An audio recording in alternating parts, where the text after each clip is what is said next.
Sementara itu, Saudara, Komisi 1 DPR RI masih akan membahas RUU Penyiaran bersama Badan Legislasi. RUU Penyiaran ini jadi kontroversi. Salah satunya ada pasal yang membatasi penayangan jurnalistik investigasi. Pembahasan soal rancangan undang-undang penyiaran yang mengatur soal jurnalisme investigasi menjadi kontroversi. Pasalnya, aturan ini berpotensi mengekang kebebasan pers dalam proses peliputan. Anggota Komisi 1 DPR RI, Tubagus Hasanuddin menyebut rancangan undang-undang penyiaran kini masih akan dibahas bersama Badan Legislasi. TB Hasanuddin bilang pengaturan terkait jurnalisme investigasi di RUU Penyiaran karena dikhawatirkan akan beririsan dengan penyelidikan kepolisian. Draft RUU Penyiaran yang melarang penayangan eksklusif jurnalistik investigasi termuat dalam draft RUU Penyiaran versi Maret 2024.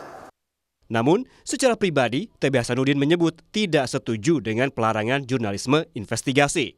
Ada beberapa bagian yang menyarankan sebaiknya dikontrol oleh KPI. Mengapa? Alasannya mengapa?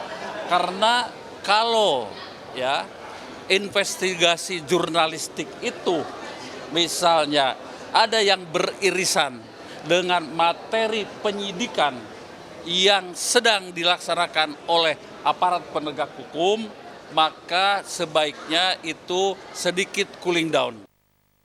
Sementara itu, Dewan Pers menyatakan penolakan pengaturan larangan penayangan jurnalistik investigasi dalam RUU Penyiaran. Ketua Dewan Pers, Ninik Rahayu menyebut persoalan etik karya jurnalistik menurut undang-undang ditangani oleh Dewan Pers. Penyiaran media investigatif itu adalah satu modalitas kuat dalam karya jurnalistik profesional. Nah, yang kedua adalah soal penyelesaian sengketa jurnalistik. Di dalam RUU ini dituangkan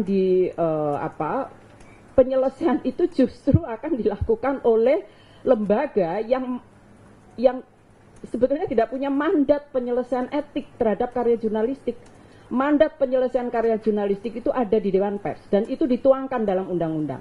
Oleh karena itu penolakan ini didasarkan juga bahwa ketika menyusun peraturan perundang-undangan perlu dilakukan proses harmonisasi agar antara satu undang-undang dengan yang lain tidak tumpang tindih. Pasal kontroversial di revisi Undang-Undang Penyiaran antara lain Pasal 50B ayat 2 huruf C, standar isi siaran memuat larangan mengenai penayangan eksklusif jurnalistik investigasi. Lalu ada pula Pasal 42 bahwa penyelesaian sengketa terkait dengan kegiatan jurnalistik penyiaran dilakukan oleh Komisi Penyiaran Indonesia. Poin dalam revisi Undang-Undang Penyiaran itu tumpang tindih dan bertentangan dengan Undang-Undang Nomor 40 Tahun 1999 tentang pers. Sejumlah pengamat menilai munculnya penayangan eksklusif jurnalisme investigasi dalam RUU Penyiaran dalam draft terakhir mengancam kebebasan pers dan lonceng bahaya bagi gaung demokrasi.